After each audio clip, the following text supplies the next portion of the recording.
Hey everybody, listeners all. This is Earthworm. JD's with me here, and we wanted to take a second to express our support for Black Lives Matter and the current civil rights movement that's going on in America and the whole world.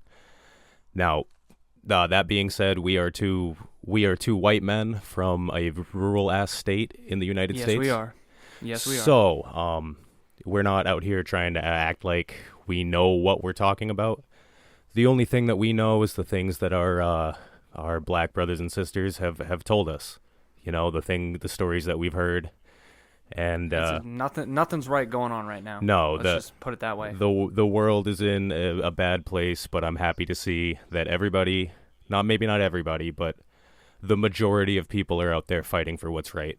So, as the Anime Brothers, we wanted to take a second before this episode and express our support for Black Lives Matter. They do.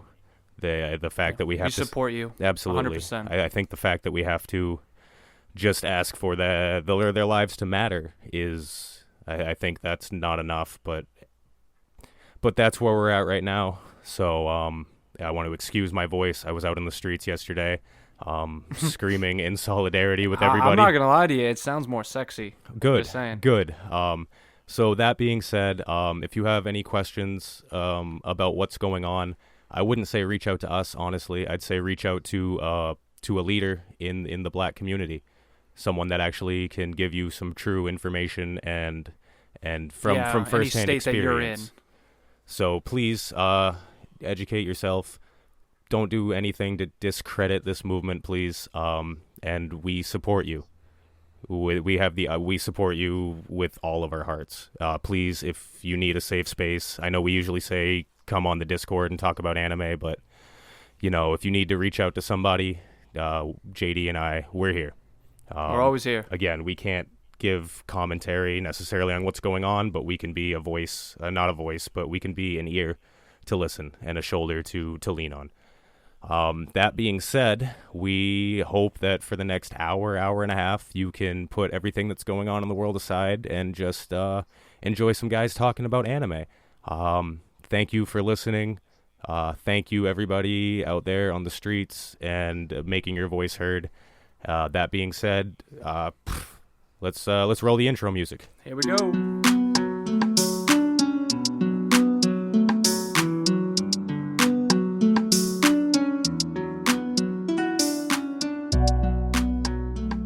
Yo, what's up, everyone? I'm JD. I'm here with the mighty Earthworm, as always. Hello, Earthworm has a blown-out voice today. Yeah, we know that. And basically, This is the Anime Brothers podcast, and we're here for another and final conclusion of the Force recommendations. We promise. This is it. Yeah, we're putting a bow on our first round of Forced recommendations. I do believe they will be coming back around, probably episodes at a time instead of 3-episode drops. But, Naruto's Naruto's huge, and Gurren Lagann is important. Yeah, you were excited about Gurren Lagann, and I can see why. There's 3 separate stories, so we did 3 parts. Sue us. This is how we do it. And I do have to say, JD, you picked a great time for me to forced watch Naruto. I mean, you didn't pick. I don't know if you knew where I was, but like what you made me watch was like almost a complete arc for the most part. It was like that's shit what I was that was saying. happening. You were broken up a lot, and I knew that you were getting to the part where I wanted you to get to. So I was like, yeah, you just finish it out. That's why I didn't want to go to Sword Art Online or whatever. Yeah, I completely understand that, because like if these 20, 30 episodes I was watching included like the original Jiraiya fucking moments, then I would have been like, well, this kind of sucks. But you picked a good time to be like, nope, just fucking watch it, dude. I got the end of the Chunins, I got the Attack on the Hidden Leaf, and right now Naruto's learning the fucking Rasengan, dude. It's pretty sweet. There we go, Rasengan. Yeah, dude. Yeah. And I also saw the Itachi Sasuke meme in real life. Oh, that's a good one, too. You don't have enough hate. Yes. Yeah. Oh, my God, dude. Wow. He's mean. Dude, that's why when I first watched it, I was like, bro, I hate Itachi. And yeah. I mean, I know there's like reasons behind it, but like, holy fuck, dude, you're eek. Wow. I thought it was bad that you stabbed Kakashi like a billion times, but well, here we go. Gonna fucking torture my brother too. But yeah, anyways, we're here.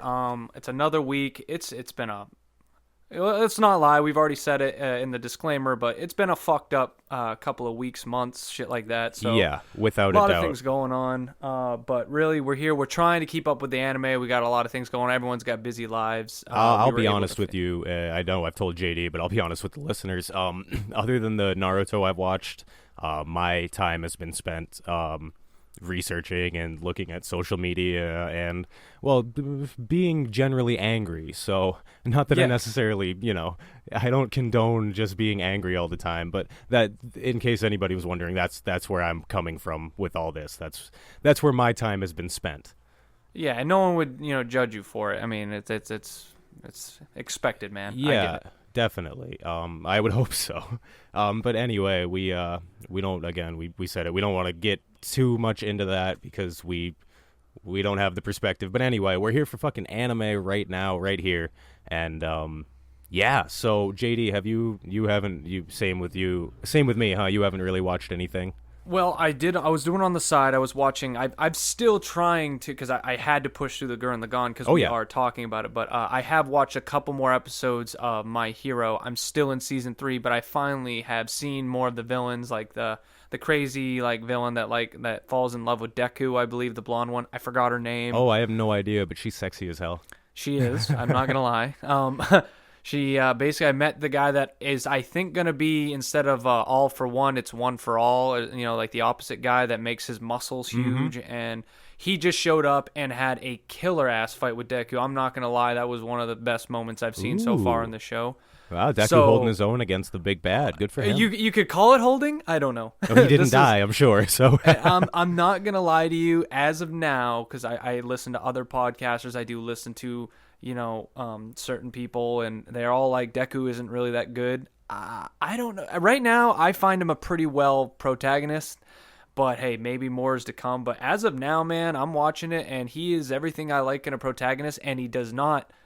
He gets hurt a lot, and so he gets his ass kicked. So, well, I mean, just in the first season I've watched, he's broken just about every fucking bone in his body. Seriously, it reminds me of Subaru and RE0. I have a broken arm right now, and he's just dealing with it. God. Deku is just dealing with all his pain. It's just like, my God, you're better than me, bud. Yeah, so, I mean, I don't see. Again, I've only watched the one season, but after you must be you're in season 3 now, right? Am I correct in saying that? Yeah, I don't think I'm halfway. I kind of started season 3, and then they got to a part where they're on an island, and then villains showed up to attack them while they're on the island, and that's where it really.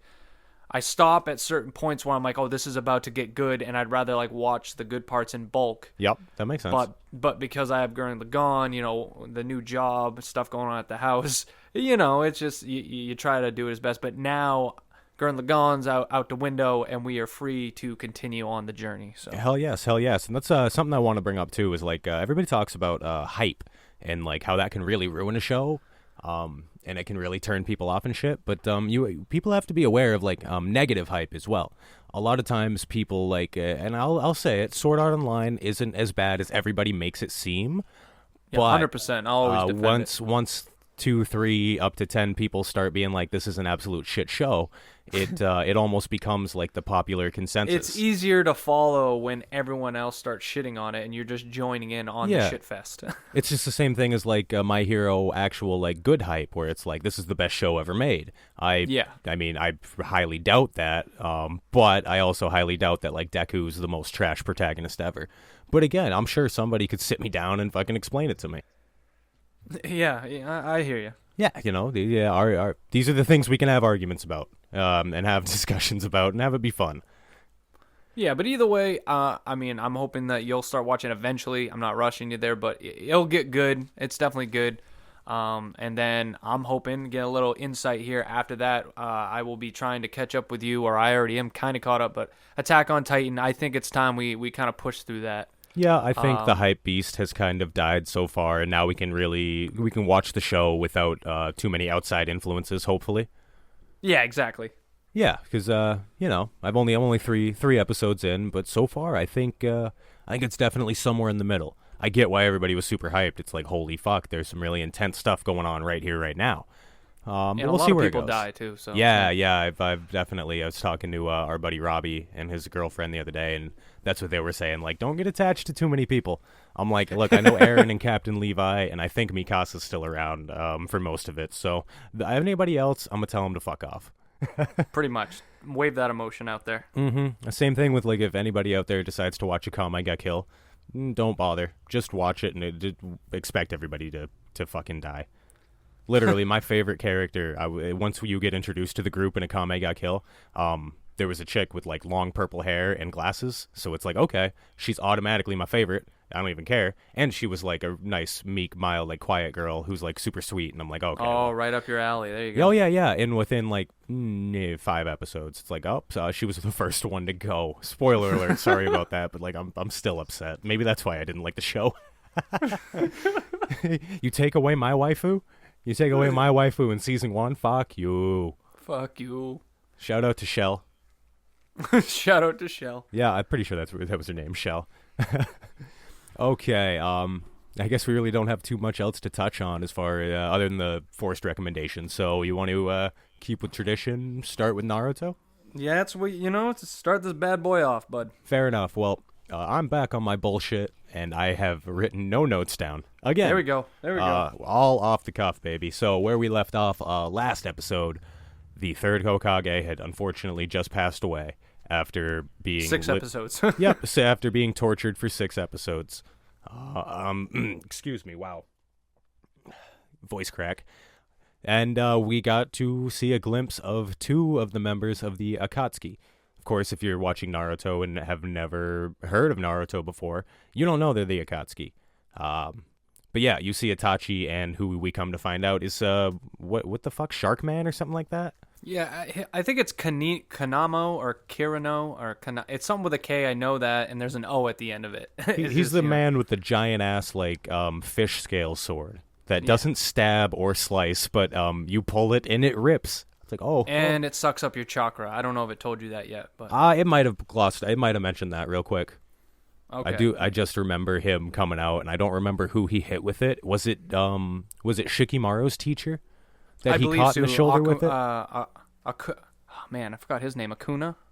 Yeah, I don't think I've ever known his name. He's just the guy with the spiky hair smoking a bot. He always has a cigarette in his mouth, and his dad is actually the 3rd Hokage. Just to let you know. Oh, what? No yeah, shit. So yeah, his dad died. Yeah. Oh, yeah, that's pretty rough. I'm surprised they didn't make more of a mention of that. He'll mention it later on. Okay, fair enough. So yeah, and I mentioned this to you, JD, off air or off mic, whatever you want to call it. This is where, like, I can already tell, if you go back and look at like the lineage of Naruto and find out where the power scaling got wonky, I would say I would put my money on this part when Itachi and Sharkman show up. Because up until now, like, I guess the strongest enemy that you've faced besides, like, Orochimaru, who's the big bad, or the one-tail Shukaku, who's a fucking demon, the strongest enemy, I'd say, that we faced so far, or that we've seen in Naruto, would be Zabatsu from the Village of the Mist. Right. And I wouldn't say Kakashi, like, bodied him or handled him, like, well, but he was able to defeat him, and he never really super feared for his life. So you're like, okay, Kakashi must be like tops in the Leaf Village, right? Like you've been shown that like Kakashi, Might Guy, like they can hold their own. Yeah, they're probably the 2 strongest Junins in the Leaf Village. At least that's what you've been shown to believe. And then Itachi comes in and double Sharingan, Mangekyo, whatever the fuck he decided to use. Looks at Kakashi and tells him he ain't shit, and then stabs him in the stomach for 3 fucking days straight. Yeah, it's like, and you thought, wow, Kakashi's really good at the Sharingan. He does not even have the bloodline, the lineage, and he's essentially mastered it. And then you see somebody who's mastered it with the bloodline and both original eyes, or I'm not sure if they're original, but the eyes that are meant to be in his head. And holy fuck, like Itachi just straight up has bodied everybody that I've seen him look at so far. And and the Sukumo, because it's with a T, but that's how it's pronounced. I believe that's how it's said. Pretty much, if you don't know, It feels like it's maybe in a matter of like seconds or minutes. It's like 3 days for the person getting tortured by this genjutsu, and Kakashi was in that for 3 days getting stabbed in the stomach. Yes, it's the So- Nightmare Realm is Yes. what it's called. And real quick, I want to shout out to our friends in Weebology, the Weebology podcast. They recently just did an episode Of the comparing, mythology. comparing Japanese myths and mythology to what's used in Naruto, and everything in the Sharingan, all the Mangekyos, the fucking whatever you said, the Nightmare Realm. That's all based off of like Shinto and Buddhist beliefs. So if you're into mythology, I'd say go listen to their podcast and then go. It's a great episode, and Yeah, they always absolutely. have a shit ton of information that they do it better. They take it. They to are school. professors without a Yes. doubt. We just go on the adventure and learn with you guys. They're like, here, sit down and learn. So yeah, go check that out because the parallels between the Japanese mythology and Naruto are really cool. And I can't think of all of them right now, but I do remember that was one of them. That's a straight parallel to like a type of hell in one of the popular Japanese religions, the Nightmare Realm. And like, Right. holy fuck. And like you said, so Itachi tells Kakashi, all right, I'm going to do this for 3 days straight. And then you see like multiple Kakashi, not just one Kakashi, but there's like 5 or 6 of them getting stabbed at once by like a billion Itachis. And then it just flashes back and Kakashi's like, holy fuck. So 3 days in the fucking Menkekyo realm or whatever is only like a second in the real realm. And then he It's just like crazy. passes out. He's like, wow, fuck this, I'm done. Oh, dude, yeah. He got put on his, and then the other two, like I said, the other two there got their asses beat by him too. Is essentially Itachi just didn't get even phased. Yeah, well, they didn't even get their asses beat. They were forced to close their eyes and look down at the ground. And I don't remember. I think didn't Mike Guy show up after that? He did show Yes, up because yes. him and the fish sword guy, we'll call him Shark Man still, but yeah, they have a thing that goes on throughout the show. I loved it too. Mike Guy shows up and he's like, "Oh, no worries. I'm extremely trained in fighting Sharingan users because of Kakashi. All you need to do is look Yep. at their feet and guess their moves from there." And the other two fucking Junins are like, "Yeah, Mike, we can't do that, buddy. We can't do that. My guy's what the are you one that talking trains. about? Like, you're looking at their ankles, my man, and you can tell all of their moves. And Mike's like, yes, I forgot. Not everybody can read the moves of an opponent's feet. Mike Guy might be my goofy favorite character in this show. He's so fucking memeable, dude. And he's also very forgetful. Half the time he'll fight these guys, see him another like couple weeks later, and they're like, "Oh, you're here." My guy's like, "Do I know you?" And they get Honestly, so pissed about it. I don't know if they ever mention it, but I feel like that's Mike Guy trying to be like Kakashi. Because I think so, too, yeah. every time Kakashi's like, "Oh, would you say Mike?" Because he was just spacing off or something. Guy's like, Yeah. "Damn it, Kakashi, you and your nonchalant attitude. It's so hip." It's so hip, so he's got to be cool too. He's just trying to be like fucking Kakashi, man. It's like you want to be like your rival. He's so Mike Guy's something else, man. And Everything's then, a competition. Yeah, real quick, one of the last episodes I just watched right before we started recording this was Mike Guy whipping out his green jumpsuit for Naruto. Oh God, yeah. Naruto did not want to wear that. No, Naruto was super hyped about it, bro. He was. I Yes. forgot. Oh, he was so hyped because he's like, this helped Lee train better, and this helped Lee get stronger. And Naruto's like, and then he whips it out, and Jiraiya's like, that's the dorkiest fucking thing I've ever seen. And he's just like, he's not actually saying it, but he's just thinking like, why would anybody wear that stupid ass? I thought he jumpsuit? didn't like it just because Naruto never wore it, but maybe I just forgot. No, Jiraiya said, if you wear that, I'm not training you. You're not wearing that. Oh, okay. I that will makes not sense. train somebody dressed as dorky as you, essentially. But yeah, Naruto was super hyped about it, man. Like, he brought it up like an episode later. He whips it out of his bag, and that's when Jiraiya was like, nope, fuck you. You're not wearing that. I don't care. No student of mine. Yes, yeah, but we're gonna rewind the clock. So, fucking Kakashi gets his ass beat. Might Guy comes in and essentially scares, I wouldn't say scares Itachi off, because Itachi, the Sharingan, it has a time limit. Not Yeah, well, it maybe does not- wear you down. Yeah, I wouldn't necessarily say a time limit, but it takes an extreme toll on the user. So once my guy showed up, and Itachi was already tired as fuck, because I don't think he needed to do that to Kakashi for 3 straight days in the Nightmare No, he Realm. just wanted to. Yeah, he wanted to flex. Yeah, he definitely knew about Kakashi having his having a Sharingan eye, and I think that kind of, I don't know if it pissed him off or if he just decided to go, yeah, you might have it, but you really can't use it. Yeah, like you copied a lot of moves, but you haven't even mastered it yet. Yeah, so he Because wanted Kakashi does. After this, I'm not saying he changes. He's still Kakashi, but he realizes he needs to get better with the Sharingan.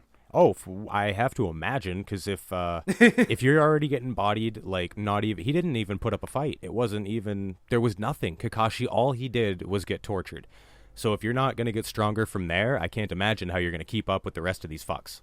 Right. I know how shonen anime goes. I know what power scaling is. I know power scaling. Yeah. I'm not stupid. So Itachi and Shark Boy dip after that, looking for fucking Naruto. I'm pretty sure Might Guy ended up chasing after them. Anyway, fucking Jiraiya snags Naruto, and they're looking for Tsunade now. And apparently, I can't tell if Tsunade's a really, really good gambler or a really, really bad gambler. She's horrible at gambling. She's never had any luck in gambling. Ah, good. Because I couldn't tell. I haven't seen her actually gamble yet. I'm expecting that it's going to be like a big, big build up, and then she's going to lose all her money, which would be pretty funny. I do like those builds and then just drop out of nowhere. Comedy types. Yeah, she is a big-chested woman. Yes, without a doubt, them titties is huge. I give them a solid, very nice. Nice. Nice. So that's so they're off looking for what's her face, fucking Tsunade, to be the Hokage. She's next in line. Yep. I guess because Jiraiya was like, nope, not being the Hokage.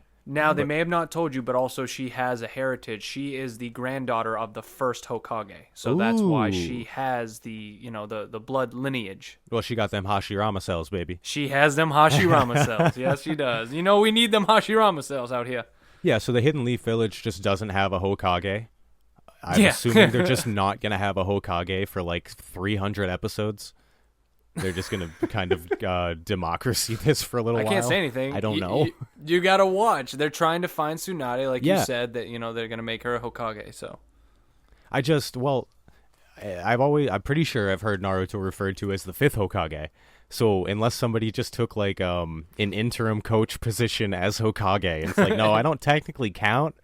I don't know. We're going to see. I know you've mentioned that Kakashi has a small stint at one point. Yes, Jiraiya's already said no, so I'm assuming he's just not going to do it. We're going to see if Tsunade gets dragged all the way back to the Leaf Village and decides, oh yeah, I'll just be Hokage. No big deal. Do you know about her past at all? Or have they not met her yet? No, the last episode I saw was when Naruto finally was able to pop the rubber ball, trying the Rasengan. Ah, yeah, doing the Rasengan. Yes. So how did you... No, let's just say that. How did you enjoy the, you know how some people say there's good training in like shonens and some don't have really good training montages and stuff like that. What do you think? This was better, definitely, than the summoning jutsu training arc. Right. I like this a lot better. I do have to say that in my opinion, Jiraiya's he's a dick. Yep. Like, I almost, no lie, man, maybe I'm just emotional because of everything, but, like, this morning when I watched that and Naruto was, like, biting his lip, asking Jiraiya to just watch him train. And Jiraiya's like, no. And then Naruto bites his lip and then comes up with the big smile, and he's like, that's okay, I don't care anyway. I'm like, oh, boy, come here, let me give you a hug, you do care. He just wants someone to appreciate him, bud. Man, I can relate to that hard, dude. Like, all you just... not that I didn't have parents, but like I get like that wanting, that feeling of just wanting some parental figure to just watch you and to be over to look at them and be like, yeah, see, I did it, and then have them give you like the thumbs up or some shit. Oh yeah. Yeah. So I feel super bad for Naruto now. Like, not that his backstory wasn't like tragic as fuck, but like, and Jiraiya it doesn't need to be tragic. It just needs to be relatable. Yeah, but it is super. When you really break down what Naruto went through, it's like, hey, he's a kid. We're going to seal a giant demon in him so it doesn't kill the rest of us. But we're just going to shun this kid. Nobody is going to give two shits about him. The Jinchurikis are like people. They're most of them are forced to have these beasts, and yet people are like, most people also fear them because of it, and it wasn't even their fucking choice. And that's, is the what was that term that you said? Is that Jinchuriki? Those are I holders of the tailed beast. Yeah, the that's holder the of term? the tailed beast. Okay. I think it comes down later, but that's what they call them. Like, we've captured 2 of the 9 Jinchurikis, and they'll call them by that. They don't call them by their names. They call them by the Jinchurikis. So. Well, that makes sense. I have to imagine the Akatsuki's very computer, if you will, to like. Oh yeah, when they capture them and stuff like that, they don't have any remorse at all. No, it's like you don't have a name. You're just the Jinchuriki that we need because you have a and demon inside Naruto you. is the opposite. He's like, we're all people, and it gets deep. So Yeah, for sure. But that training arc, that I mean, it was cool. I liked watching Naruto be able to kind of figure stuff out on his own. I get when you're that. by yourself, bud, and you're like you have no one else, you kind of got to figure shit out, Oh, without a doubt. And that was simultaneously like it was cool that Naruto was being able to figure out how the jutsu worked on its own because he's never been good at like the details of things. He's always just been able to, I can do this one move and I can have a shit ton of chakra, so that's it. He's never really been able to break down jutsu. So watching him do that himself was really cool, but that also coincides with Jiraiya being like, yeah, no, fuck you. I'm going to go have sex with all billion prostitutes. Yeah, drinking and having sex with women, spending all of Naruto's money too. That was funny. Naruto comes back and his froggy wallet's all flat. It's always flat. He's screaming at Jiraiya, I want you to repeat the 3 shinobi fucking taboos to me right now, because you're doing them all. You're doing them all. Yep. So that was good. But yeah, Jiraiya's, I mean, I don't know. He seems like a good teacher, as in like he'll teach you exactly what you need to learn, and he'll make you learn it. But other than that, like he is not a good man. I'm sure he has some redeeming qualities about him, and he eventually will sacrifice parts of himself for others. But as of right now, just on face value, surface level, Jiraiya's just a bad dude. Pervy Sage, man. Pervy Sage, but like he's not like an evil man, but like he's just a dick. Like he's like your Uncle fucking Frank who hasn't been able to keep a job in fucking 20 Uncle years. Bobby. Yeah, okay, there we go. That works too. Uncle Bobby. He's just like, yeah, I don't any like writes porn manga, but apparently Kakashi loves it. Yeah, but apparently he can like just not write it whenever he wants. Cause like I don't know if he's writing any of this prostitute sex that he's having in this town down. I haven't seen it. I haven't seen him take one note. Just saying. Well, he's researching, Yeah, but with research, most of the time you see him with like a little notepad or something, and he's like taking, But now in this brothel, he's just getting shit faced and has like a bunch of chicks behind him. I like the stamp card though. That was stamp card. The stamp card. I was like, oh my fucking god, you got a prostitute stamp card. And don't tell me they're not prostitutes. Don't anybody out there tell me they're not. No, they don't show him doing anything, but he's there having drinks. The girls are around him, big chested and all that. Yeah. He's at a strip joint or. I was gonna say, well, you think Jiraiya is gonna go somewhere, hang out with beautiful women, and not expect like a little hanky panky afterwards? Yeah, I doubt jerked off. Yeah, exactly. He's going somewhere where that service is provided, and as the woman said, they provide lots and lots of services.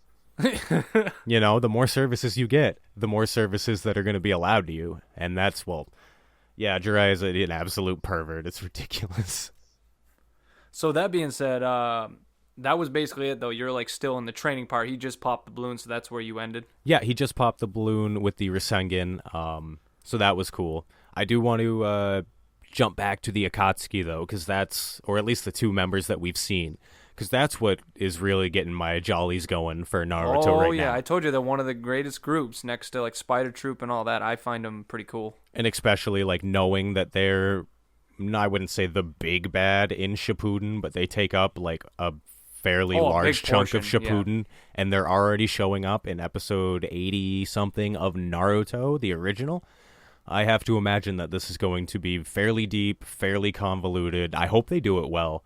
At least well enough for me to be like, yeah, this was really fucking cool. But so far, like, I'm super excited. Watching Itachi just come in and body everybody, and then fucking Sasuke, that poor bastard, like, you got nothing, bro. Not that I thought that Sasuke would be able to take somebody that Kakashi couldn't. But yeah, that poor bastard. I think deep down, you're starting to be like, man, I kind of don't mind Sasuke. You're starting. I admitted it last. I know, but I think the more Sasuke. as it goes on, you're like, oh, and then he says you don't have enough hate, and he torches Sasuke a second time. It's like, bro, this kid's going through some shit. Make no mistake, I like Sasuke. I wish that they would have done a little bit more to show him, and I'm sure they will. It's all going to be in flashbacks, but I'd prefer they do it kind of as they go. And I'm not asking for a whole ass training arc for Sasuke, but give me like 10 minutes of an episode that really shows him struggling with Kakashi learning the Chidori. Show like some internal monologue of like him breaking, kind of like Vegeta on when he turned Super Saiyan, how he just kind of like kept yelling to himself and shit, and then he eventually broke through.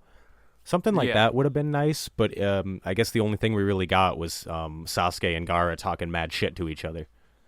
I wouldn't really call that a training, maybe a little bit of motivation, but no, I do like Sasuke.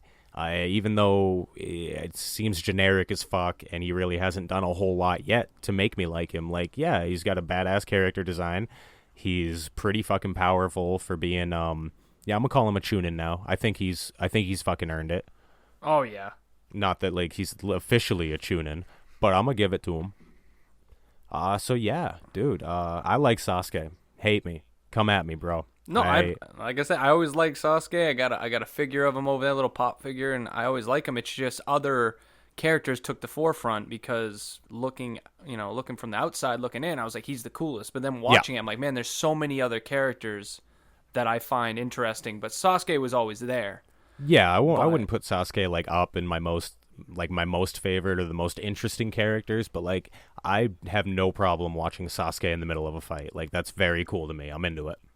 Yeah, and kind of like you said, what did bother me, I was talking to my cousin about it because she watched it before me, and I was like, do you ever get to really see Sasuke like train and shit? Because that's kind of bothering me. And she's like, no, get used to that. He's just going to show up and always be like a little better. And I'm like, oh, see, that kind of bothers me. But yeah, and that's what I was kind of getting back to. It's like I understand, like I like him, and he hasn't done anything. Like Naruto himself has actually like shown that he's worked hard for everything that he's got so far, maybe minus the shadow clone, but I mean, I'd say he spent like 6 hours straight just in the woods learning that fucking hand sign. So yeah, I think Naruto's definitely the more endearing character, but I mean, if I'm being honest, like I kind of enjoy watching Sasuke fight more. Oh yeah, dude. Yeah, I mean, it's some basic ass. I mean, it's some basic ass bitch stuff, but yeah. I mean, Sasuke's pretty dope. Again, Rock Lee, Kakashi, fucking Shikamaru, Might Guy. I like them all better. And Might Guy is just because he's so fucking funny. I can't get over it. There's gonna be some parts of Might Guy you're gonna fucking love. I'm just saying. I already know it because I know you like that quirky shit. So. Oh yeah, that and I like watching. I'm like you. I like watching the hand-to-hand combat style. Oh yeah, taijutsu. Yeah, so that's why I'm going to be excited to watch him really flex his taijutsu. We haven't seen Might Guy do nothing besides a couple drop kicks to like some shadowy figures or some shit. We haven't really seen him like fight. So I'm ready. Right. I can't wait. I'm skipping way ahead, but I can't wait for Might Guy Madara. Holy fuck. Oh Jesus, yeah, you're going to be waiting a while, bud. Bro, like that's literally like I would have never started watching Naruto if you weren't there being like, dude, this is amazing. This fucking moment happened. Can you? And then me looking at spoilers myself. Yeah, what kind of sucks is seriously like the episode. It's less than an episode of a fight, and you'd be like, man, all this to just this moment. But for some reason, it felt so right for me. I just wanted to watch them all. So, dude, I don't blame you at all, man. Especially watching Might Guy go into the gates. Oh God, yeah. That's gonna be something that I'm hyped for that, man. But so is that your conclusion so far? I know you're going to continue watching. We won't have forced recommendations, but you will always bring it up as we talk about what we've been watching, vice versa. Stuff, I'm definitely going to be chipping away at Naruto. It's not going to be sitting on the on hold on the Mal list. I'm not going to be letting it just collect dust in the Crunchyroll queue. You did good, JD. I got to say, man, you definitely helped me push through some bullshit of a long-running shonen to find some good stuff. So, my pleasure. Naruto is definitely a good show. I would recommend if you like shonens and you haven't given Naruto a shot to go for it. Because even though there are some slag moments, but Danny doesn't like shonen. She can watch see, one that's or two. the problem. But yeah, give it a shot. Every fucking long-running shonen's gonna have some slog moments. Push through those, and it's worth it, yo. Some good shit going on there. Well, that's great. So far you'd still give it like an 8, or do you think if it kept going in a good mind track, you could get it in the 9 category for yourself? Right now, it's definitely an 8. We're Okay. gonna see. We're gonna see how interesting and how convoluted it gets when it comes to, because I know how these long-running shonens go. The more Yeah, layers you that's add the sad on, part, yeah. the crazier things get, and then you can start going back 100 episodes before and really contradicting things. Dragon Ball Z is one of the famous examples. There's Oh, for information sure. in the Frieza saga that isn't true in the Buu saga, and vice versa, and all that crazy shit. So as long as that doesn't like completely ruin stuff for me, I think it definitely has the potential to grow to be a 9. From the hype moments I've heard of, That's yeah, all I want, man. That's all I want. I want. yeah, It doesn't even have to be the whole thing. It could be like some moments, because that's how we do with Dragon Ball. We break down each arc. You know. without a doubt. And I don't think it'll ever reach 10. There's No, very no, few no. things that I I don't think have it will as ever. a 10, bud. No, and I got my 3. I got my 3 10s.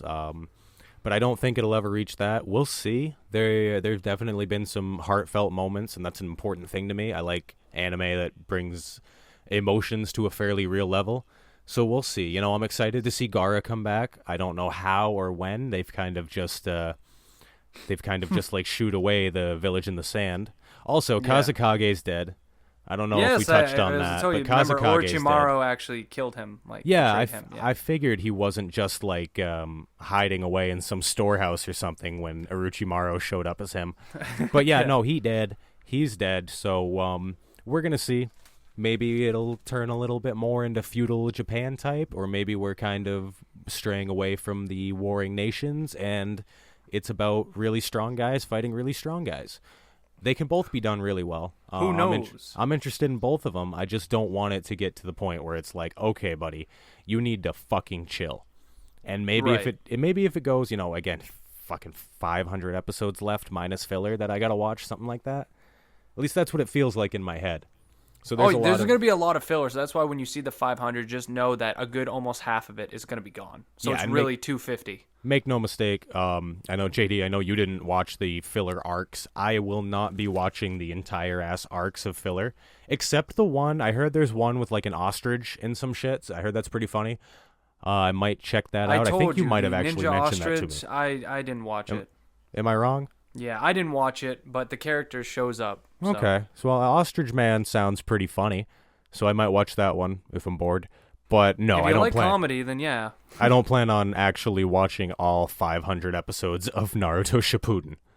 Don't do We're it. we're gonna skip them 30, 40 episode chunks where nothing canon happens. All right, fair enough, man. Yes, sir. But let's get on to one of my 10s. I'm ready. I am so excited that Here we go. you finally climaxed in the Gurren Lagann, baby. Oh, hold on, we gotta All right. appreciate Naruto as an outro. I And know. I just now- wanted to build up because this is the ending of Gurren Lagann. So Gurren Lagann. basically, oh, man. I So don't even know. I have my notes here. I'm gonna put them in front of me. okay, I'm gonna stay quiet, and I wanna hear your initial thoughts before I start gushing about this show. Well, I'm gonna try to break down because I've been trying to keep the story. I felt like I've been keeping it consistent. Where I left off in the last episode, basically, Nia was announcing to the world, the whole area, that basically that they have reached 1 million people. The anti-spirals or anti-spider are going to take care of them. They're going to get exterminated. They can't be allowed to grow anymore. So, essentially, after that whole episode, and Simone had blown up one of the spaceships that detonated around the whole city and caused it to go on fire, whatever. He's looking for her, like we said was going to happen, and she shows up in front of him out of nowhere, and essentially tells the big old great plan on like what they're going to do to exterminate the Earth, that the moon is going to come crashing down and destroy the Earth and shit like that. And Surprise! The moon is a weapon. yeah, the moon's a weapon. Surprise, everyone. But this is where I'm going to give the props to the show, because I was getting angry for Simone. Because the fucking city, after all this motherfucker's done and all that stuff, because the city, they're like blaming Simone for this whole anti-spiral thing happening. They start tearing scapegoated him. down Kamina's fucking statue. It's like, are you kidding me? One little spark of something and you're going to turn on the only person that pretty much saved your guys and gave you guys the life that you have. I understand they need someone to blame, but no, that happens. Simone becomes imprisoned, essentially. Rossiu decides that, we got to have someone to point the finger at, and that's Simone, because Simone blew up the fucking city. It was all his plan. No, I know he didn't little say it. bastard Rossiu. Yeah, he really did piss me off with that. The town pissed me off. They just turned on him, even though Simone's just as dumbfounded as everyone else, because that's his fucking fiance up there. He doesn't get what's going on either. Absolutely, but they literally scapegoated Simone. They took the opportunity. While defeating an enemy that was going to murder all humanity, accidentally destroyed some of a city. It's like some kind of parallel, a city. Yeah, some. kind of parallel to like the reason Avengers had the Civil War.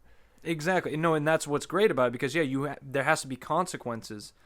I understand that greatly. It's just this was the first time it actually happened. And it was to an unknown threat that showed up out of nowhere. While like Avengers, it was a bunch of things kept happening, and eventually they're like, "Yo, you're not gods. You have to take accountability." Mm-hmm. So the fact that they got on him so quickly when like Simone was just trying to protect him, didn't know they're gonna have a self-destruct button. That pissed me off. But yeah, he gets imprisoned. And essentially when he's in prison, you find out Viral's there. Hi, Viral. Yeah, my boy. The Beast Man. He's growing out some longer hair now. He's kind of long-ass arms of his. He's getting some long arms, yeah. But it was good to see him. I knew it was going to go the way I kind of thought. Some things did go the way I kind of thought they were throughout the show. But anyway, we're still going on the story track here. You find out Rossiu has been doing some deep scheming behind closed doors, and he brought back the Spiral King and had a head, like remade him, I guess. They Ted Williamsed him with his head or something. They like took his head and they found a way to like recreate his memories or something through a supercomputer. Yeah, but technically didn't bring back the whole him, because it's like he's not bad anymore.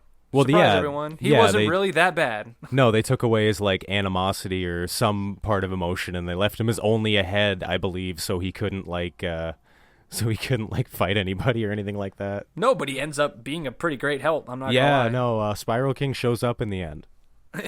So, yeah, basically, Rossiu had a plan, thinking, this is what we're going to do. And what they're going to do is they're going to fly the big Gurren spaceship, and they're like, we're going to take as many people as we can, and we're going to leave Earth, because they thought they originally could go in the underground, but they found out that even going underground, the amount of the moon crashing down and shit was going to destroy the whole planet. No one was going to live on that planet. Literally, no. If you stay, you're dead. We've said it before. The moon goes, the Earth's going in one way or the other. Yeah, and for a show that literally has nothing makes sense in the show, it's willpower that controls everything. When it comes to physics of the moon, that shit's real. Yep. Well, without a doubt. But anyway, yeah, Simone meets Viral. That's how you said you like to call him in prison. I do like calling him Viral. But it just, I don't know.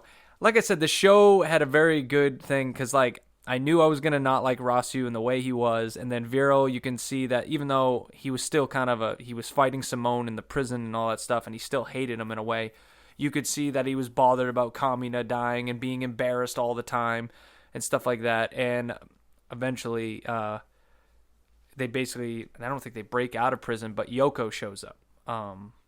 Yeah, did you like Yoko's little, did you like her backstory? Did you like where she kind of ended up in Times of Peace? I was going to say she shows up in like one of the last episodes, because Nia shows up while Simone's in prison, talks to him, and then Nia dodges a bullet, and Yoko is shooting at her, and then boom, wearing her new outfit, looking sexy as ever. And oh, hell yeah. Basically, it ends, and then the next episode, it finally shows what she was doing during the, 6-7 years? Yeah, it was the 7 years. She goes off to the little island. And she wanted to be a school teacher. Yeah, she becomes a school teacher for young kids. Now, I'm not going to lie. There were some times where she did a lot of hugs and had her boobs in their face. And it's like, I know you're not thinking of it, but it's like, really, do you got to put them big knockers in the face? I mean, come on. That's just, either way, Yeah, I feel they are should be children, for me, but anyway. No, she becomes a school teacher. No, I liked it. Trust me, it was wholesome. I really appreciate it. And she actually was wearing clothes when she was a teacher, but she was still a badass. Like if you talked in class, she would make sure you're listening, stuff like that. It was awesome. Oh, the time where she like threw the eraser, like hammered. Yeah, past no, that it was a kid's head chalk. or something It when was she a chalk. Oh, yeah. And it I think it almost like dented the back wall behind them. It's like, my God, that could have killed a kid. Yeah, and she didn't even look up. She was just reading her book, like, quiet, please. Yeah, quiet, please. Oh, damn. But essentially, yeah, it was just that's what you find out she was doing, and then she sees what's going on. You know, it shows the whole this happened 5 hours earlier. She shows up at the prison, saves Simone, saves Viral, and says, you know, why don't you help us do something? Because we're trying to save everyone, not just humans, beastmen, everyone. You know, animals, everything alike, and he does it. And I called it. I knew he was gonna flip the switch. It's a good idea. It kind of shows that even though beastmen and humans can work together for a greater enemy. So Absolutely. The duality of two characters. Viral was once a very, very bad man who only cared about pride, but deep down you find out that he's always just kind of wanted a family. exactly. And then I got to put in another shout out to my boy Leron. Because this boy, every single time a new enemy or new something happens, he finds a way to counterattack it. He was able to now add weapons to the new mechs, as well as the old ones that were able to like pierce the shields and then make it so that they will implode on themselves. They won't blow up the area around him, all the ships, you know? Yep. So I appreciate that, like, because, you know, sometimes you'd be like, wow, how did they all of a sudden out of nowhere make this shit to stop it? But they always ground it to, like, Leron and these special people that are smart, that their jobs are just to figure out the problems. They don't go out and fight. They just solve the problems. Yeah, like, they don't necessarily, like, ever explain how Leron got all that smart, but You I don't don't think need they to. needed to. When you're calm Yeah. like Leron, you're sitting there and you're looking, you know, just like, you know, it works. Yeah, dude, Leron making mildly homophobic people uncomfortable since 2007. Yeah, he made Rossio uncomfortable. I think he was like trying to like tell him something. He's like, I wish you were closer to me. And then Rossio's like, why do you still do that? I love it because he just does it to like fuck with people. He's just like, this makes you uncomfortable, huh? He's like, I bet you still taste good. And it's like, would you just stop? But again, the whole world would be nowhere without fucking Leron. So you know what? He wants to tickle you. You let him tickle you, okay? Oh, and I found out the kid's name is Derry and Genie. Okay, Guinea and Dairy. Okay, yep. Yeah, so there was a G in there, and like you said, it has I knew it. and it was so. But that's them because they're now grown up. They're like 14 years old, 15 years old, and they're fighting in the mechs and shit like that. And essentially, they do get off the planet. They all get onto the Gurren and stuff like that, and start heading up into space. And this is where things get a little bit. Not all of them. Remember, it was they don't get everyone. Very select few. I think it was maybe 100,000. 100,000 out of the million people. So 10% of the world. And you could really tell, like, even though Rossio was making the decision to go up in space without everybody, you could tell that it really hurt him. And the only reason why I don't really hate Rossio is because I can see he's not doing this because he wants to, like, he really wants to save everyone, but it's just the way he's too Kiritsugu in a way. He thinks of the number. We got to save this many people. Everything is calculated, but sometimes you can't think like that, and you got to do the Kamina way, all right? You know, that's absolutely. That's what this whole show is about. Exactly. You got to have faith. You got to have hope. And Rossio loses hope way, way, way too quickly. Almost immediately. Like, make no mistake, my first watch through of Gurren Lagann, I hated Rossio. I fucking hated that guy. I'm not going to lie. I sit to myself, like, because I know how you said sometimes you think of me as Kamina. When I look at that character, I think that's me, and that's why I hate him so much. Because I am a person that looks at things with a real perspective. I'm someone that is not going to look at things and say, hey, we can get out of this. I would probably look at it and be like, yeah, we're likely not going to make out of this, so this is what we got to do. So maybe that's why I hate him, because I'm watching a show where anything's possible, and this guy's just too grounded on what he thinks is possible, and you can't do that. But then maybe I sit back and I'm like, I think I'd be doing the same thing, and I hate myself, so that's probably why I hate him. That's very understandable. I've speaking of hating characters that you relate to, I've definitely I'm starting to come around. The more I think about it, the more I relate to Shinji Ikari from Eva, and the more I hate it. That's Maybe why I'm like, hate. It's like, I'd probably cry about getting on the robot too. Who the fuck am I kidding? That's how we hate who we are, technically. Well, that's why I love Simone so much, because he eventually breaks through that wall and just goes and does fucking larger-than-life things. I love it. Exactly. So, as they're up in the spaceships and whatever, they realize, all right, we got to destroy that fucking moon. And then the Spyro King's like, no, really? That moon is actually my past ship. And they're like, what? It's a ship? And he's like, yes, it's my great, I don't know what they called it, but it's his big, like, cathedral-like thing. Oh, yeah, I think it was the cathedral or something like that. Yeah, he calls it his cathedral. It looked like a moon at the time. He's like, no, trust me, it's a ship. So Simone's like, yeah, I got my magic drill. I'll just make it my own because, you know, that's how it works in this show. Fuck it. At this point, brother. I'm in. So we're going for it. but they couldn't get it with the drill. I think when he was just the regular Gurren Lagann, so they make the arc Gurren Lagann. Which is, I think, the Dai Gurren, the big ship, merged with Gurren Lagann to make a bigger fucking mech, and it just keeps getting bigger. And then he drills into it, and then it makes a bigger ship. Mm-hmm. And it's just massive at this point. It can't get any bigger, right? No, Oh, God. Anyway, at this point, I'm not going to lie. And then when these ships start transforming, though, all right, now they're looking a little cool. He's getting badass now. Now it's like getting some big shit going on. And I know I may be jumping a little bit. I'm not breaking down each thing. No, you're but that's good, what I mean. They took out the moon weapon, so crisis diverted. You think everything is good and whatnot. And Rossyu's sitting there, and you could tell that he's kind of upset with himself because Simone and all of them persevered once again while he was sitting there doubting himself. Mm-hmm. So this is when the show took a little bit of a turn, because I was like, this is where I thought Rosyu and Simone were going to like have an altercation, and this is where they were going to like not fight to the death maybe, or things weren't going to go well. And it didn't go that way, but it didn't happen like I thought, so I guess I got that wrong. But it turns out Rosyu really did take a lot of this to heart, and he blamed himself. And he goes back to the very village that we talked about in episode 5, where they had like a population of 50, and they had to, draw straws because you could only go to a certain number. He goes and sees his old priest master, talks to him for a bit, tells him how, he ran things. And the priest said, hey, you did what you had to do. But Rossio just couldn't accept it. And you find out he was planning on going down to the temple, taking a gun, and shooting himself. Yep. He was going to commit suicide. And I was like, well, shit. And, I was giving him some shit for a while. I was getting mad at the townspeople. I was like, this fucker should die. And then he's literally going to kill himself. I'm like, all right, man, I didn't really mean it. I didn't think you should do it. And, what happens is Simone hears about it, and he goes to go find him. And, this show does its shit. Apparently, you can teleport. They did teleport? Yeah, he had a Gurren Lagann thing, and he was able to, like, if he thought about where Rossyu was, he just drilled in the space-time, whatever, and then he showed up where Rossyu was in the temple, and to stop him from fucking killing himself, he just teleports to the point, and he punches Rossyu in the face, and at that point, it flips to, that was what Kamina did to Simone, and now Simone's doing it to Rossyu, and it all comes together. Let me see you grit those teeth. And yes, then punches him as hard as he can in the face.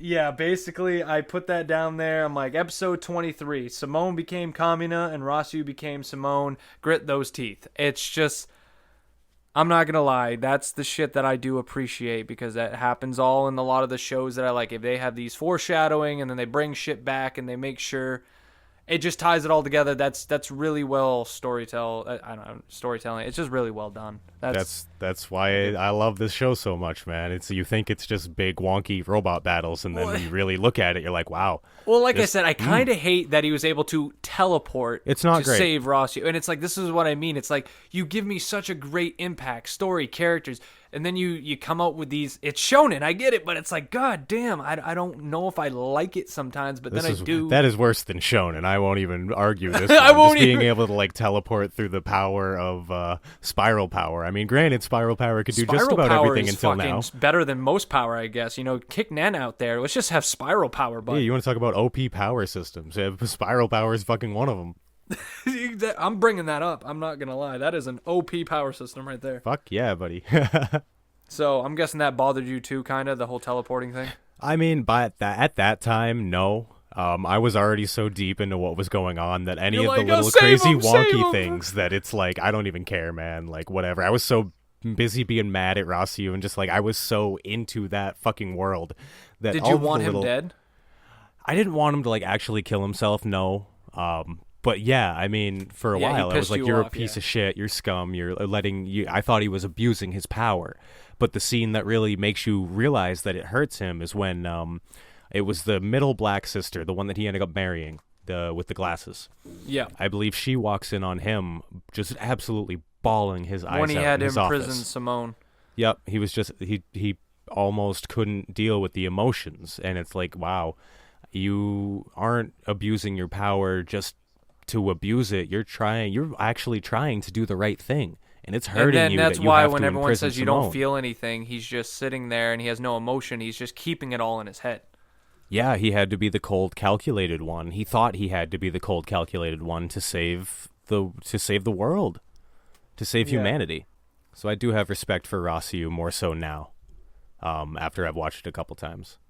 Yeah, it was just, I don't know, it was crazy. But either way, Simone saved the day, punched him in the face, got him to wake up, and Rossiu felt better. He stays with Earth because the threat's not over. The anti-spirals are still out there in their own universe, and the Spiral King says it's really hard to pinpoint their location, but because of the whole teleportation thing that they were able to discover and all that, the power of the spiral Yeah. power is deep with this one. Simone over here. Oh God, yeah, he's the spiraliest.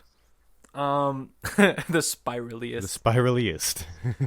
And essentially, yeah, they go and they're like, we're gonna have to go out there. So they leave Rossiu. I think, yeah, some of the black siblings. I know Catan goes and all that stuff, but yeah, everyone else stays. Most of everyone that was originally fighting in Gurren since the beginning go with them to do this fight and go out there. Real quick, now that you've seen the entire show, who's your favorite side character of Team Gurren? Like all the guys who were part of the crew, but you never really got to really know them. They were always just kind of there. Like the two twins, the guy who was always hitting the rockets, all those. Who was your favorite out of all those guys? I do like Rocket Guy. Rocket Man, as I'll call him, because drunk time Rocket Man's my favorite. He literally just fire, just kept banging on the fucking buttons every time, and yeah. But I don't know if I can say Catan, but I like him. Okay, I guess he's sure. not really a side character because he had more talking and more things to do. But especially at the end of the show, he definitely showed his merit, and I liked him a lot. So I just love like you said, the Rocket Guy. He's amazing. His nose is always beat red, so he's always absolutely shit faced, and he's just like fire away. And then the two twins that are always like, yeah, fight. They have to yeah. repeat each other all the time. Yeah, but they are always down, man. They never will shy away from a fight. They're always good to go. Let's run it. Let's run it. I fucking love those boys. No, yeah. So if you allow me to say Catan, that's pretty much going to be my favorite side character. The main characters, but Yoko and Simone. I really like Simone. Yes, especially as he's gotten older, and you see how you literally do grow with the bud, grow with him since the beginning, because you get to see him become adult, kind of like Naruto. He doesn't get that old, but you watch it; it's the same thing, and it puts you a lot closer to the character. And I could see so much of Kamina in Simone by the end of the show; it was unreal. Yeah, absolutely. He turned into Kamina, like you said earlier. He became the persona. I wrote it down at the end, but yeah, we'll get to that later because we're still getting into the battle phase. Okay. But yep. Yeah, if you ever need to stop me, just let me know. Oh yeah, no problem, dude. You go, because I do have a hard time, especially at the end of the series, remembering exactly how the timeline went, because there was so much crazy shit going on. Yeah, and that's why I'm trying to remember. 'Cause I just watched it like 2 days ago, but they finally get to the as they were like teleporting, they kept showing up, and it showed like a huge fucking image of Nia, and she was naked, but of course they're covering the bits.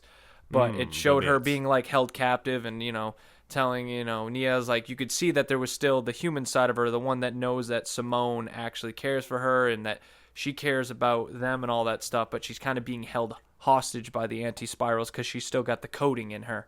But you finally get to see her being held captive, and she's like, it's like a hologram, but she's like right there when they're teleporting through all the portals, and she's all happy. She's like, Simone, you came from Moon. He's like, absolutely. And he's like, I made you a promise. And that was a nice heartwarming moment. She's still wearing the ring, and that was the reason why Simone, from the get-go, I forgot to say, he believed she was still in there, because no matter what, she never took off the ring. And if you truly don't care or don't have any feelings, why'd you keep the ring on? Yeah, you shed everything else of your quote-unquote like earthly belongings, but you keep the ring. Yeah, you keep the ring. It's like, yeah, you can't. Gotcha, bitch. Haha, don't lie to me. But essentially, yeah, they have to keep breaking through. They're like, all right, keep teleporting. Spiral King said, yeah, we're not really in their reality yet. But for some reason, something was holding them back. And then it turns out it was kind of like an ambush. You got these big fucking floating heads that show up, hands, legs. I don't get it, but these ships were like just hands, legs, parts of bodies that were in ship form in space. And basically, this is when they have like, it looks like there are millions of ships in space, and they're just almost surrounded. Ridiculous. Yeah, and they have to, like, everyone goes out and fights and all that stuff, and they're like, man, how are we going to take out these fucking big moon things? And they're like, all right, we'll make the arc Gurren Lagann again. But they're just like, they don't know if that's going to be enough. And within the fight, there's like, this is where I'm a little bit confused, but it happens. They explain it. I just couldn't get it. But there was apparently like an ocean in the universe, like a dense part of space that represents like sea, like water, even though it's not water because it's in space. Yeah, I think what they were trying to say is like there was I'm not a scientist, so please don't bear with me here, but there was a very dense, thick collection of matter that didn't necessarily like become like solid, but it was yeah, very and what it would do is air. it would grab like the ship or any person that was using spiral energy and pull them down to the depths. And as they kept getting pulled down, it was leaking like water in the ship and like that. And they realized this is where all the past spiral people before them that tried to rise up against the anti-spirals, that was basically the point that they all got to. They never got farther than that point. There was like a graveyard of old Gurren Lagann ships in the water. All the dead gunmen. Oh, yeah, all the dead gunmen showing, and then the Spiral King says, yeah, this is where we, kind of lost. We tried, and we failed, and blah, blah, blah. And, yeah, more as goes on, you're just like, man, this Spiral King really, he just tried to fight him off and, like, lost hope in a way. He realized he couldn't do anything. I mean, he definitely, at one point, he was the Kamina, the Simone of the universe. He was the one, I assume, along with Kamina's dad. I believe that, I don't think it's ever actually said, but I choose to believe that they fought together in the same war against the anti-spirals. Yeah, they don't really go into depths about that. You never really hear more about Kamina's father except for, like, the beginning. It's kind of sad, but... And it is... I wish they would a little bit, just because I feel the need to know, but, like, I assume Kamina's dad had a very, very good understanding of spiral power. Yeah. I have to imagine... because from what I've come to believe, like the Spiral King and his war happened hundreds of years before Simone and his war. So the only reason I think the Spiral King was able to stay alive for however long it was is because of his quote-unquote mastery of spiral power. Yeah, that's kind of like how Nen can keep you young. That's the same idea. I wish they would. I would love to, like, make no mistake, if they ever come out with like the first Spiral War as a series or something like that, I'll be the first one in line to watch that bitch. I'm waiting for this bitch. About it. It'll never happen because Gurren Lagann, I believe they're done with that one. They put out a damn near perfect show and they're not going to fuck with it anymore, which I can respect. But if they ever decide to, you got my vote, homies. Yeah. So I think, I wrote it down here. The sea is called the Spiral Abyss. I think that's what it was. Yep. Okay, that makes sense. I believe so. I'm not 100% sure, but yeah. But either way, they get out of it. I'm just gonna break it down with you. Yoko shows up in her spaceship. Catan, all the guys are helping basically fight off all the ships that are coming, and the ships are trying to push down the big ship further and further in the depths, and they're like going up with it. Like they're both just trying to get out of the water as best they can. And sadly, during this big fight, because the whole time Simone is trying to build up spiral energy in the ship so that he can merge with the huge now ship, the Cathedral, to fight against those big fucking moon-sized ship planet things. I don't even fucking know. The giant-ass anti-spirals, the big boys. Everything just keeps getting bigger. Let me tell you guys this now. If you guys know about Gurren Lagann and you know what I'm trying to say, if you don't, well, I'm bad at this, but yeah, they're just getting bigger. Everything's getting bigger. Yeah, think of all the units of measurement from like a gallon to like galaxy, universe size, and everything in between they cover. But yeah, either way, the twins die. Pretty much a lot of the side characters die fending off all these fucking hands and feet fucking machines. Like one guy gets crushed by the hand. It's like fucked up. But wait, you say the twins? Do you mean Catan of the Black Twins? Is that who you're talking about right there? No, I'm talking about the two twins that would repeat after each other. Oh yes, okay. They saved Derry and Jeannie because they were injured and they weren't gonna make it out because they were surrounded, and they threw them, like grabbed them and threw them, and said, you need to live for us, and then they died. Like pretty much all the side characters but Catan, yeah, pretty much died. at that point, yes. Yeah, there you notice that, like, because up until that point on my first watch through, I do remember not really, I won't say caring, but not being very attached to. Well, it's like they do to in the movies. side characters. They are meant to be side characters. They were always there for the journey, but since they didn't build a lot, they're kind of disposable. But make no mistake, like you said, once the Grabble twins saved Guinea and Dari and, you know, the fucking explosion guy, once all these people started sacrificing their lives, I mean, that's when the manly tears started flowing. I didn't care about them, and then all of a sudden it's like, oh my god, he's gone? But he's been here the whole time. He can't be gone. I took him for granted. So the second bring watch him through, back. I was like, yeah, you fire that fucking Where thing. are the You go, Dragon twins. Balls? Where are the Dragon Balls? But anyway, yeah, that happens. But because they were able to save time, and they were able to force themselves out of the fucking water, and I believe what happens is then finally Simone is able to charge up all the spiral power, and the whole time Viro's piloting it with him, and is like, I can't believe how many times Simone and all of them persevere through this shit.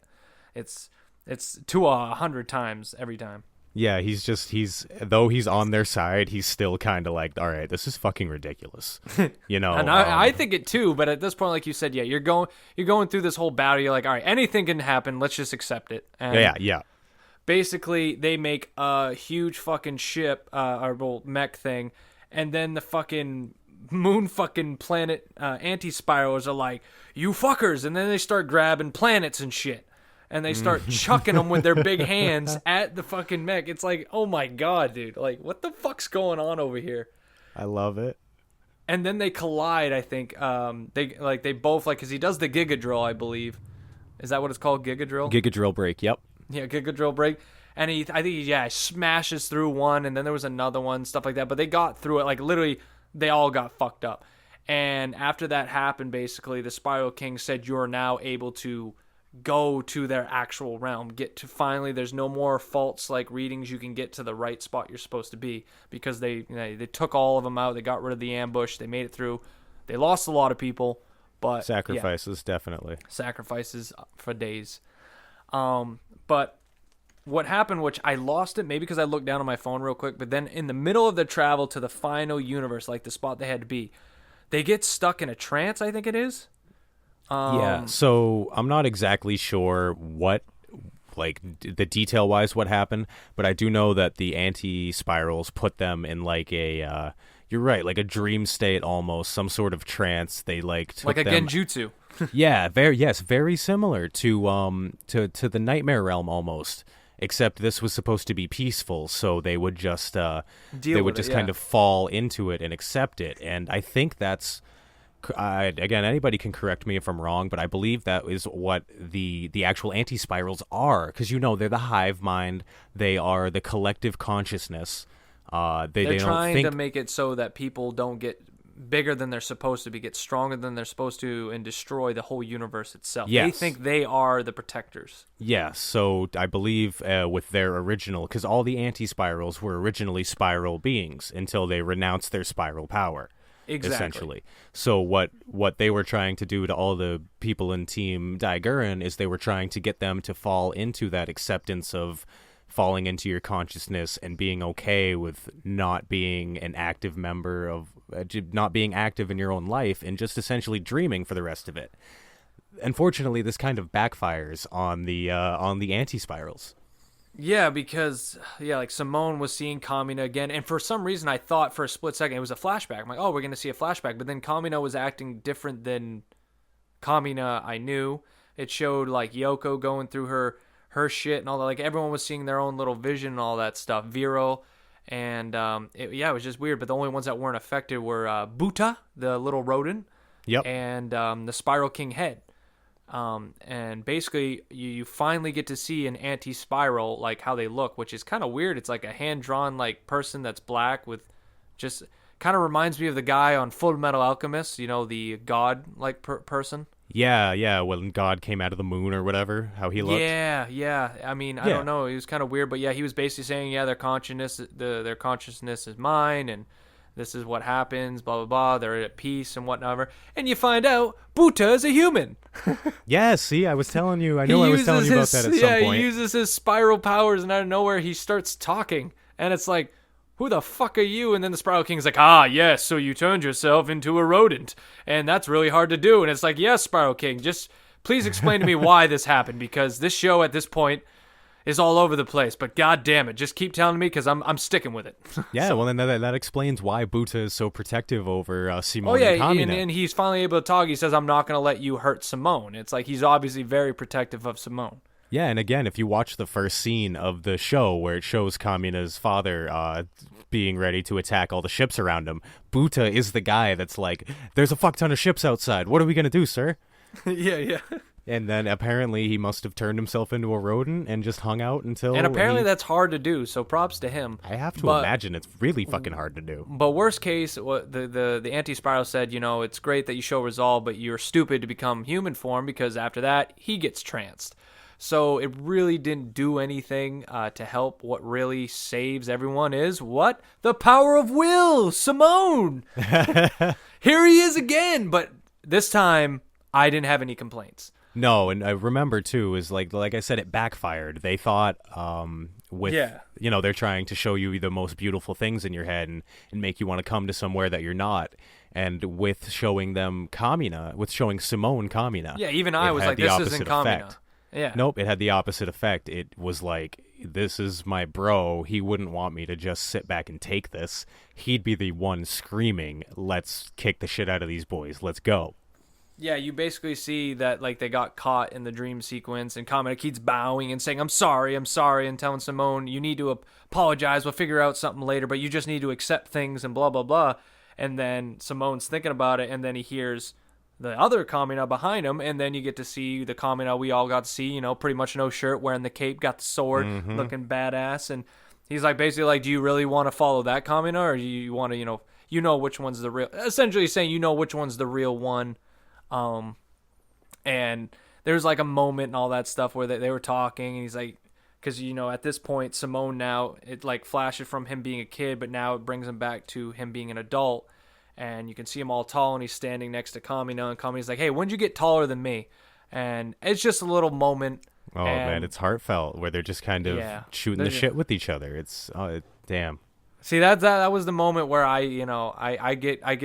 just did get goosebumps. It was actually a very nice moment, and seeing that basically, and him basically, I don't know. I can't even explain it. You get the gist of it. It is. It's hard to explain, but just like a Simone, let me try. Simone accepted everything that he had ever been taught. This was the official acceptance of, because even before this dream state, he still had his reservations of if he could actually win, and then he'd eventually push through and do it. But this was, we got to see Kamina again, and it was like, this is the time where I know that I can do this. No ifs, ands, or buts. They were wearing like the same get-out. They both looked proud. They were both, I don't know, it just showed that, he took on the mantle. He didn't want to be Kamina, but in the end, he still brought him with him. Like you said, you're always going to be here in my heart. So it was just a great moment. It's the embodiment of basically friendship, love, everything kind of into one, the power of will. It was pretty much the one time, because every other time I was like, yeah, here we go, shonen trope,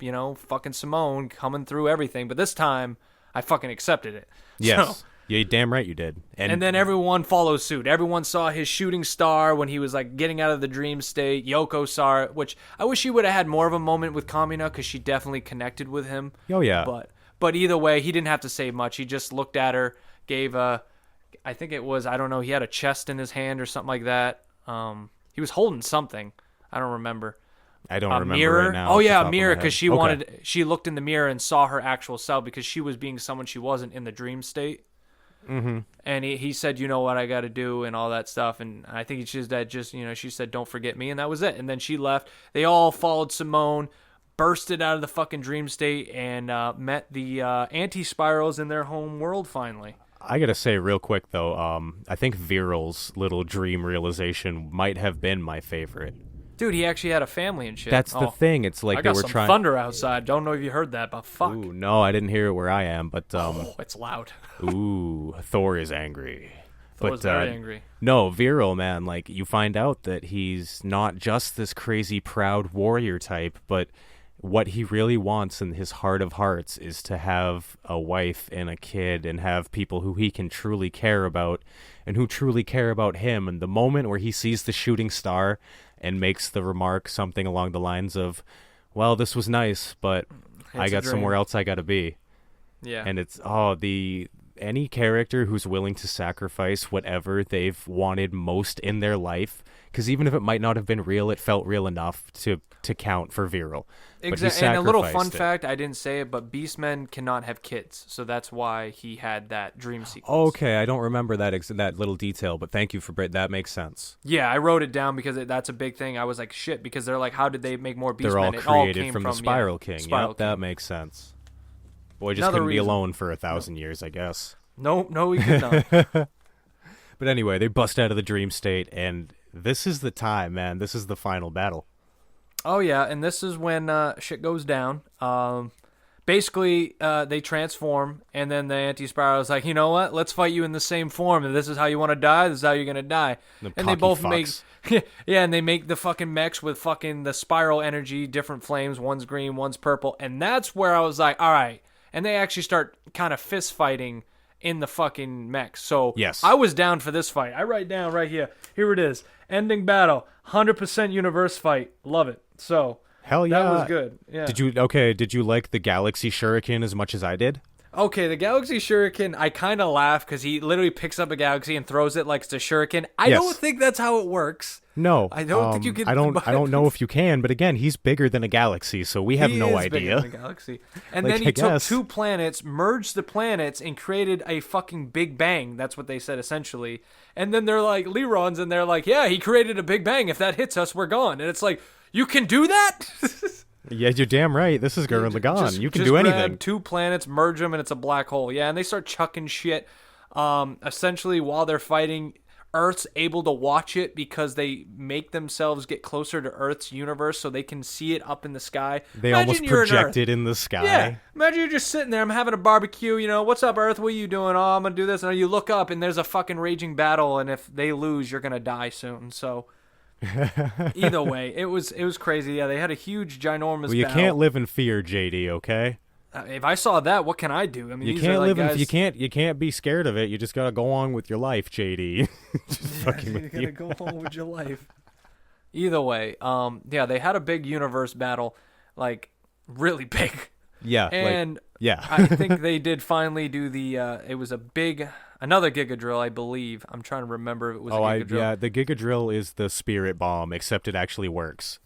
And for once, when they came out of this dream state, the Spiral King was able to make himself into human form. Like, he no longer was a head. He got to embody his full body himself. And he buys time because it wasn't something they could do quickly. He actually jumps in front of the Anti-Spiral's big blast to kind of, like, take the hit while they were, like, storing up. Because as soon as he dies, he gives himself up a second time. You know, rest in peace, Spiral King. You did your job. Good job. Good homie. Oh, and I forgot to say that Catan died too. Yeah, I was gonna say a lot of sacrifices. We have to talk about Yoko and the kiss of death. Yeah, I was wondering what was up with that. Like, why did he kiss her? I didn't know they were having a thing until like the last episode. No, it was very subtle. Very similar to the way Kamina was. Yoko didn't really like Kamina. She she dealt with him, but it was really that conversation that they had that turned her to the other way. And kind of the same thing with Catan, is she never really had feelings for Catan and then realized he's a lot like Kamina in a way too. And when he started to do his absolutely like crazy heroic stuff, she started to get feelings. And then after he kissed her, knowing that he was gonna die, it was like, I almost feel worse for Yoko. Like I said, the kiss of death. But yeah, I'd die for her. Yeah, I was gonna say not the worst fate in the world. Not the worst fate, but I know it's coming. Like, if I do it, I'd look at you and you'd be like, "Oh, you're gonna die today, huh?" But you know what's gonna happen. But Catan, going back to what I was saying, is Catan. The first watch through, I really could have given 2 shits about Catan until he goes out and starts doing this crazy heroic stuff and is like, "I'm not Kamina. I'm not gonna say anything stupid like later, buddy." And then he goes out. He's just such a badass in such a sacrificial way. It's like, and you think he was trying to like pierce through, and they're like, "Oh, he died in that," because basically they were trying to pierce. I think it was like the shield that they originally had around them and all that stuff. And he was able to get through, and they kept saying, oh, he's going to get crushed by the pressure. And he got all the way to the end still. Because, like, you know, you don't give up on the King of Catan or whatever they called him. Just pushes right through it, man. But no, the show embodies as willpower. This is 100% willpower here, guys. I mean, yes, you can this do is, anything. You can do anything if you put your mind to it. Now, some people out here in the real world, if they really believe this is true, are gonna die thinking that they can do this shit. But yeah, either way, okay, it's a good story. If you have to describe Gurren Lagann to an outsider, just tell them, like, you know that video of the kid that just says, "Did you ever have a dream that you could so much that you could do so much? So you could do so much that you could do anything."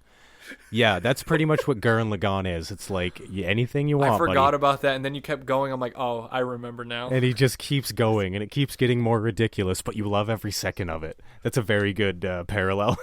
No, that's true. I mean, trust me, the only reason I gave shit about it is because I'm gonna hold firm. Because if other people say this, you know, I'm gonna be like, well, this has some shit too. But once you wipe it away, yes, it's good. I'm not a fan of mechs, but I enjoyed the shit out of this last fight.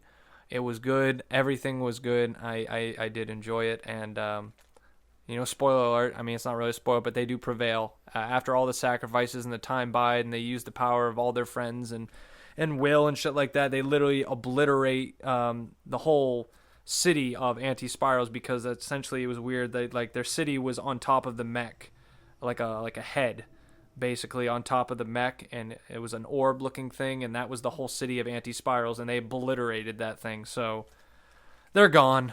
You know, They had good intentions, but they did not make it.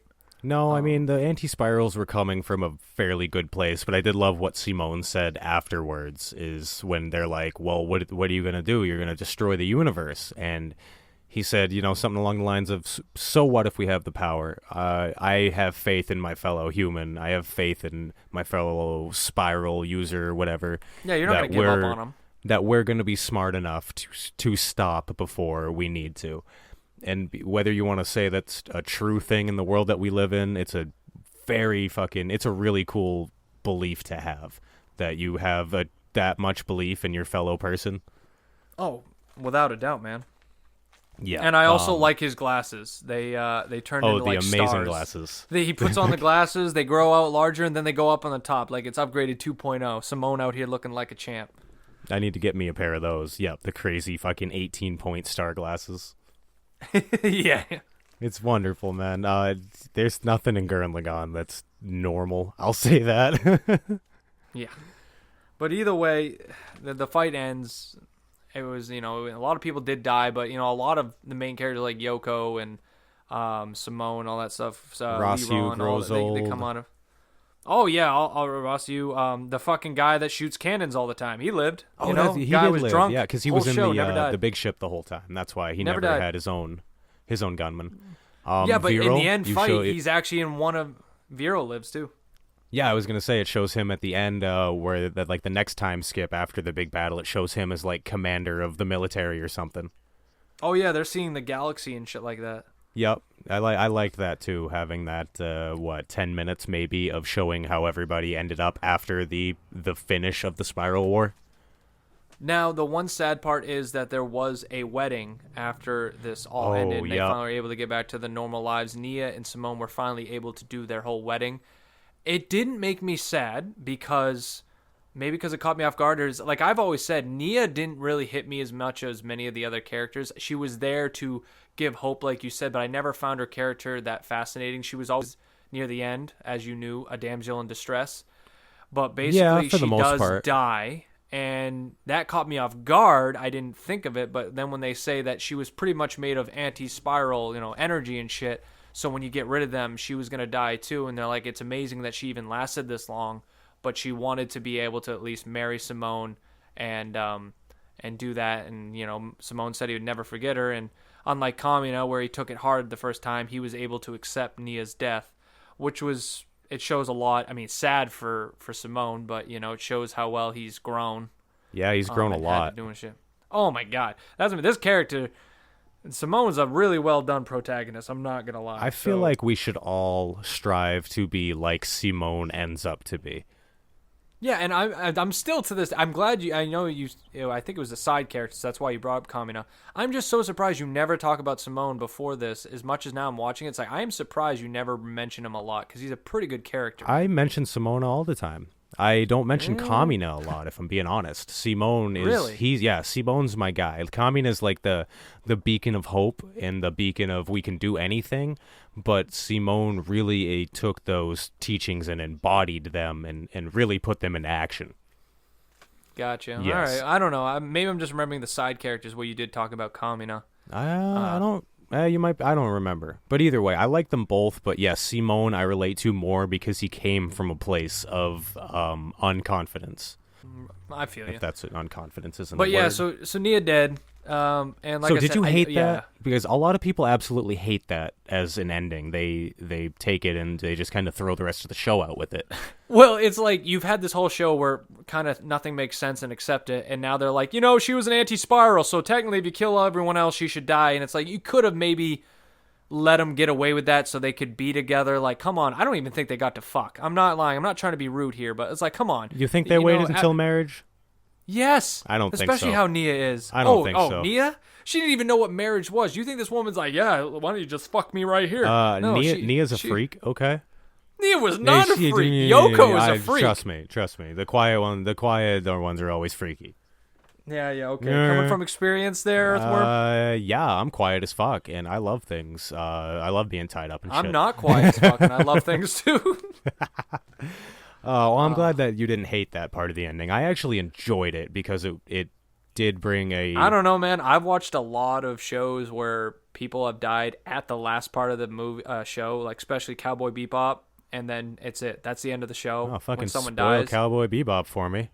Yeah, well, guess what? You've done everything else spoiling it. I didn't tell you who died. So later Space Cowboy. Well, I can... Pretty sure I can figure it out. later Space Cowboy. Yeah, now it makes sense. I thought he was just, smoking a cigarette and taking a nap, but here we are. Anyway, closing thoughts on Gurren Lagann? So yeah, it's hard. I wish it was broken up into parts like seasons because then I could rate each season because as you know, it went from a 7, an 8, and now this last arc is a 9 for me. I definitely enjoyed this. It became a 9, no doubt about it. It pretty much went 80% of the way I thought it would. I know you were listening. Like I did think I thought like Ross was gonna die or like Simone and them were gonna have to fight and like there's gonna be sides a little bit more, but it didn't last as long because Ross knew he was wrong because Simone's better. Fuck out of here. Hell yeah. So, but yeah, it was. It went kind of the way Viral was on the good side. All in all, despite the anything is possible shit, I thought it was really well done. The story kind of got finally filled out by the end of it. Like you said, there's still some holes. I really would like to know if Kamina's dead, how the hell Buta became a rodent, goes back to a rodent, and no one talks about this shit anymore. I don't know. There's some things that should have been answered, but at this point, it was a conclusion to a show. You got to see everyone like 20 more years in the future in the last end credits. You got to see Simone. He's given up on being the leader. He's just kind of roaming around now. He's essentially a Ronin at this point. Yoko is an older, elderly teacher now. Rossyu is running the world, looking old as ever, still thinking about Simone, how he's doing. Liron's with him. Yeah, you just get to see everyone living their life. And it's Derry and Jeannie. They've grown up and they're still in the military doing their thing, protecting the people. Yep. So it's good. It's that slice of life, and it concludes it. So as much as I didn't have a lot of my questions answered, sometimes that's not how it works, especially when you watch a Quentin Tarantino film. Yeah. So and then let's not forget about the final scene where Simone helps the kid drill through the nut or whatever. Yeah, and he didn't even know who he was. Yep. And he goes, wow, who are you, sir? And he goes, who the hell do you think I am, or something like that. And then he's like, I guess I'm no one. Yeah, I guess I'm no one at this point. Oh well. And then he just kind of slaps his knee. It was very Ryder from Fate Zero energy there, where it was like, who cares? And that's what I mean. He's just on his own doing his thing, and he has this little like staff drill, which was kind of cool. Mm-hmm. So Simone just going out and just living his life, man. All in all, it was good. I'm so happy I'm happy it became a top tier for you. My thing is like, yeah, that's why I said it's hard for me because like if you combine the whole thing, I don't know if I'd give it a 9 because I didn't. I would say I didn't feel it. not soon, but at some point I would say rewatch it And now that you know all the foreshadowing, all the little things to look for, the second watch through, you definitely get a little bit of more of an appreciation of how it was structured and like why the first 7 episodes almost had to be so goofy and over the top for the next parts to really hit as hard as they did. Yeah, I can understand that. But anyway, I'm just happy you liked it, man. Yeah, and I'm really happy that Yoko was there. I can't get over it. Yeah, you and I should have known that you with a redhead, you would have just been into it at that point. So. Yeah, I've always wondered who that character was, and then I watched the show, and yeah. Hey, anytime, my brother, anytime. So, I think one last time we should state it. The general takeaway of these forced recommendations is if you have a good friend and you jive with a lot of anime taste or taste in any art, just take their word for it. You know? If they tell you to watch something. Sometimes you just got to accept that they just know that you're going to enjoy it and you need to watch it. And that being said, don't be a dink to your friends and be like, I love this and I know it's not something you're into, but watch it anyway. But yeah, take your good buddies' recommendations to heart. Exactly. And like we said earlier, we're going to give a little bit of a break. We got other shit to talk about. We got a long list of things we'd like to talk about coming up, and we're going to start watching more Attack on Titan, shit like that. So there's going to be a lot of things to discuss. Sorry to make this long, but we had to get it out here because this is a story of its own, you know? Yeah, so. Absolutely. I want to say thank you to all the listeners who maybe don't like Naruto or Gurren Lagann all that much, but have stuck with us through these past 3 weeks. I'm proud of you. I'm proud of you guys. Thank you. Yeah, we really appreciate it. Like JD said, we're going to get back to some general discussion. So we will have a bunch of different animes we can talk about, not just these big 2. But again, thank you so much for bearing with us. We really appreciate all you. Yes, sir. So I gotta ask, where can they find us, Earthworm? Let's see. Social medias. We have a Twitter. We have an Instagram. We have a Facebook. We have a Discord. Find us. The links are all either in our link tree or in our show notes. You should know by now. Yeah, you should know by now. Places you can listen to us. Apple Podcasts, Google Podcasts, Spotify, Stitcher, Castbox, Pocket Cast, TuneIn Radio. Again, all the links are in our link tree. Check it out in the show notes. There we go. Yes, and wherever you're listening, we do ask that you subscribe. If you don't mind, subscribe, add to your favorites, whatever you do. Leave a review. Yeah, leave please. A review would be sweet. We'll start reading the reviews once they come up here, unless they're just absolutely mean, and then we're just going to cry about it. Yeah, pretty much. But again, thank you everybody for listening. JD, thank you for doing this badass podcast with me. No, thank you for enjoying my presentation. Absolutely. Yeah, it was definitely more of your presentation today than it was of me. But yeah, thank you all the listeners for coming along on our little shonen adventure, tracking through anime. See y'all next week. We are the Anime Brothers, and we're going to be signing out. Peace. Call me when it's time to leave. There's been a quarantine between us. Caught inside the in-between. This isolated